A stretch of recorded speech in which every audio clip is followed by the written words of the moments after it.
Bom dia, sétimo ano. Já tem algumas aulas que a gente vem falando sobre a escravidão aqui na América Portuguesa, no Brasil.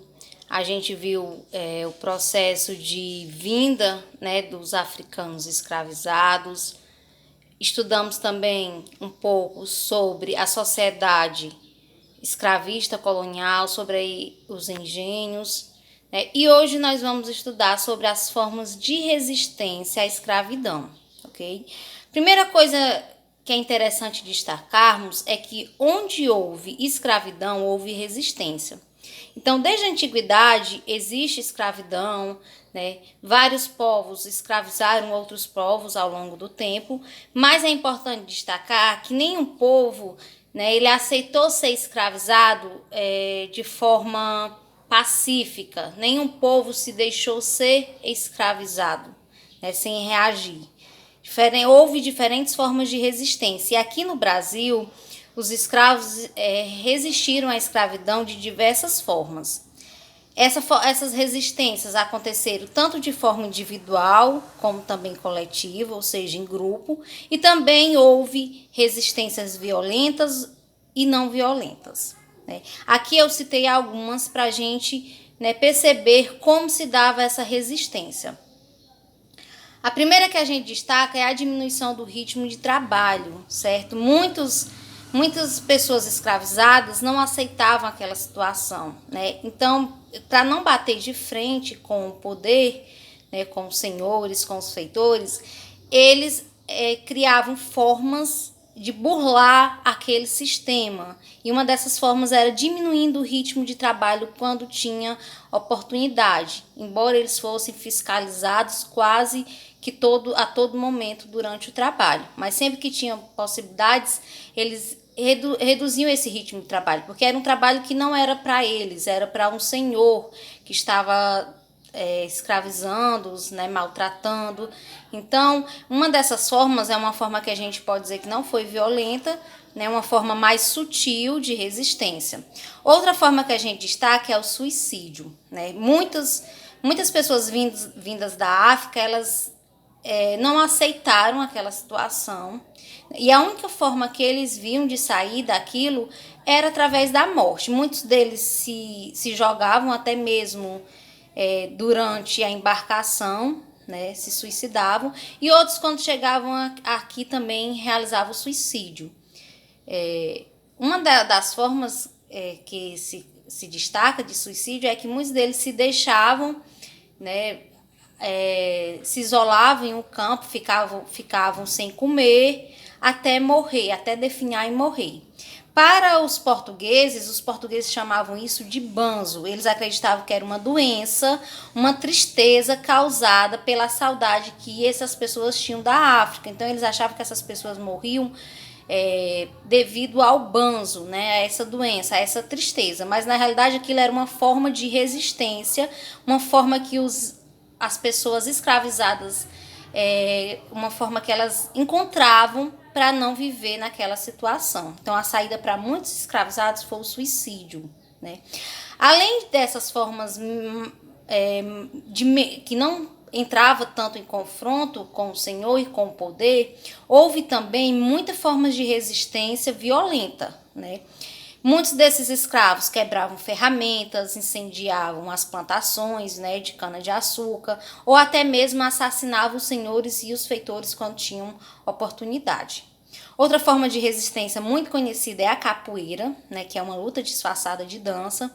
Na realidade, é a forma como eles encontravam para lutar, às vezes com os senhores, porque como eles não tinham, como é que a gente pode dizer, eles não portavam armas, né? Então a forma que eles tinham de lutar era utilizando, né, jogando os braços, as pernas, utilizando o corpo, né? E essa luta bem característica da escravidão tornou-se, né, algo que é considerado como um esporte, uma dança, né? Hoje a capoeira é considerada um esporte, mas ela, durante a escravidão, foi a luta, foi a forma que os escravizados encontraram para lutar contra os donos do poder, contra os feitores e contra os senhores.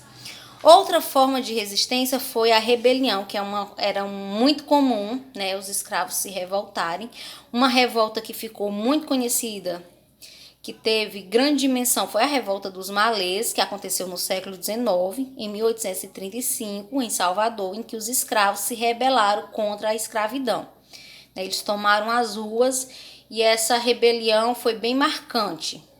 Outra forma de resistência eram as fugas. Essas fugas podiam ser individuais ou coletivas, e também a formação de quilombos, né, que também é bem conhecido. O quilombo era um refúgio, né, frequentemente em lugares afastados da cidade, em que os escravos, as pessoas escravizadas fugiam e se reuniam em comunidade com outras pessoas fugidas, né? E ali passavam a viver em comunidade, pessoas às vezes de diferentes etnias, mas tentando reconstituir um pouco da forma de vida deles, da África, ou até mesmo rompendo com o sistema escravista. O quilombo que ficou mais conhecido foi o Quilombo dos Palmares, que foi o maior quilombo e que teve maior duração, né? Na realidade, o Quilombo dos Palmares não era só um quilombo, era uma confederação de quilombos que se formou na Serra da Bahia, em Alagoas, certo? Teve vários líderes e o que mais se destacou foi Zumbi, né? Então, é muito comum, embora esse daqui tenha ficado mais conhecido, é muito comum a formação de quilombos em vários lugares do Brasil, inclusive aqui no Ceará, né? Lá em Quixadá tem um quilombo, né, no sítio Vegas. Existe uma comunidade quilombola, que são os remanescentes, são as pessoas que viviam nesse quilombo, e hoje, né, existem várias comunidades remanescentes, várias comunidades quilombolas, são pessoas que tentam manter um pouco daquela estrutura, daquela forma de viver em comunidade, né, são os descendentes desses quilombolas. Outra forma de resistência, né, que era bem pacífica, era a partir da formação de irmandades. Na realidade, as irmandades eram associações religiosas e que tinham como sede a Igreja Católica. Eles tentavam manter um pouco da cultura deles, né, da religiosidade, mas para eles poderem se reunir, formar essas irmandades, eles tinham que ter, faziam suas reuniões, né, em uma sede da Igreja Católica, então eles tinham que ter a permissão da Igreja Católica para poder formar essas irmandades. Então, frequentemente, eles cultuavam, né, santos católicos, né, eles adotavam a religião católica para poder manter essas irmandades, essas associações, e poder proteger uns aos outros. Na realidade, as irmandades eram um espaço de ajuda mútua, em que eles ajudavam entre si, tanto de forma material como espiritual, né? Como, por exemplo,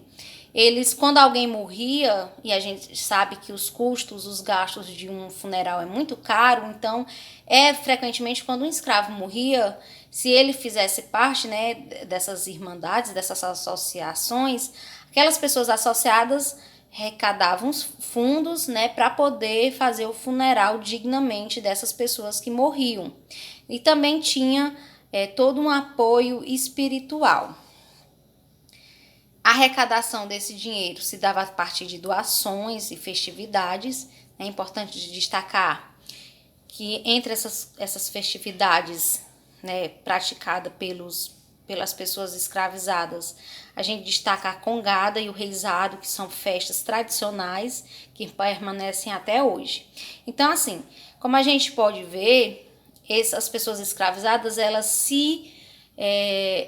resistiram à escravidão de diferentes formas, manteram a unidade, tentavam manter a unidade, tentavam manter suas práticas culturais, né? E isso de diferentes formas, né? Através do confronto ou através de acordos, né, com os senhores. Mas o importante é destacar que eles jamais se deixaram escravizar e ser dominados totalmente pelos escravizadores.